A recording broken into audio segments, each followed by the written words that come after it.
வணக்கம், நான் ஐஸ்வர்யா. இன்றைக்கி நம்மளோட ஸ்ரீவராஹா ஃபுட்ஸோட சாம்பார் பொடி, அதை வச்சு சாம்பார் எப்படி பண்ணலாம் அப்படிங்கிறத நான் இன்றைக்கி செஞ்சு காமிக்க போகிறேன். வாங்க வீடியோக்குள்ளே போகலாம்.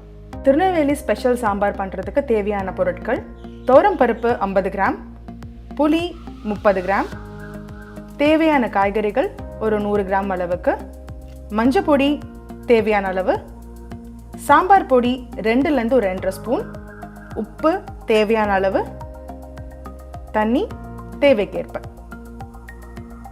இது நம்ம தாளிக்கிறதுக்கு எண்ணெய் ஒரு 3 டேபிள் ஸ்பூன், கடுகு ஒரு ஸ்பூன், காய்ந்த மிளகாய் ஒரு 2, பெருங்காயம் ஒரு பிஞ்ச், கருவேப்பிலை தேவையான அளவு.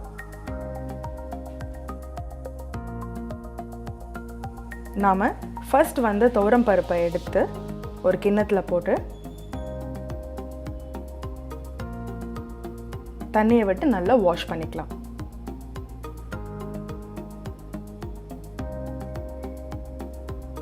அது வாஷ் பண்ணதுக்கப்புறமா தண்ணியை வெளியே விட்டுட்டு ஃப்ரெஷ்ஷான தண்ணியை ஆட் பண்ணி அதில் கொஞ்சம் சிட்டிக்காய் மஞ்சள் பொடி போட்டு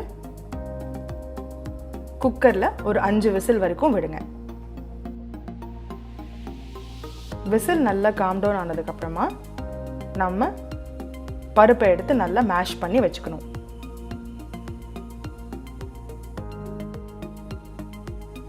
இப்போ புளி நல்லா கரைச்சிக்கலாம்.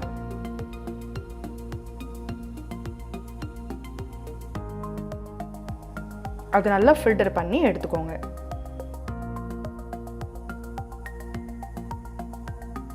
இப்போ சாம்பாருக்கு தேவையான காய்கறி எல்லாமே நம்ம கட் பண்ணி எடுத்துக்கலாம். நான் கடாய் வச்சிருக்கேன். இப்போ இதில் ஒரு 2 ஸ்பூன் ஆயில் நம்ம விட்டுக்கலாம்.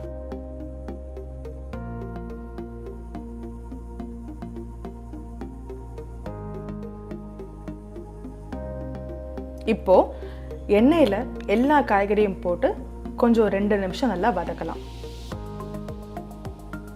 நல்லா அந்த கலர் சேஞ்ச் ஆகிற வரைக்கும் வதக்கணும். அப்போ தான் சாம்பாரோட டேஸ்ட் நம்மளால் ஃபீல் பண்ண முடியும். நல்லா வதங்கினதுக்கப்புறமா நம்ம ஃபில்டர் பண்ணி வச்ச புளி தண்ணியை நம்ம இதில் ஆட் பண்ணணும். சிட்டிக்காய் மஞ்சள் பொடி ஆட் பண்ணிக்கோங்க. இப்போது நாம் ஸ்ரீவராஹா சாம்பார் பொடியை எடுத்துகிட்டு இதிலிருந்து ஒரு 2 ஸ்பூன் நம்ம இதில் ஆட் பண்ண போகிறோம்.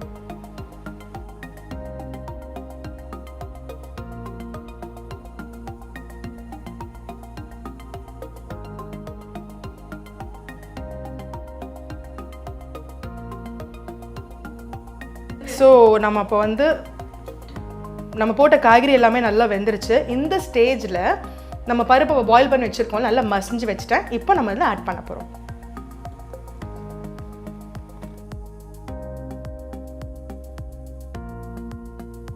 தேவையான அளவுக்கு கருவேப்பிலை போட்டிங்கன்னா நம்மளோட திருநெல்வேலி ஸ்பெஷல் சாம்பார் ரெடி.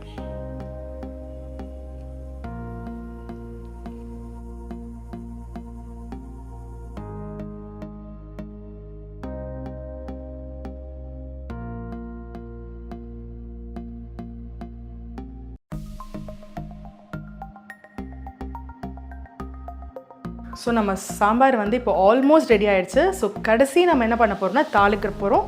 தாளிக்கிறதுக்கு என்னதான் வேணும்? கடுகு, வெந்தயம், காஞ்ச மிளகாய் அண்ட் கொஞ்சம் பெருங்காயம், இதெல்லாம் போட்டு நம்ம தாளித்து நம்ம அதில் கொட்டிடலாம்.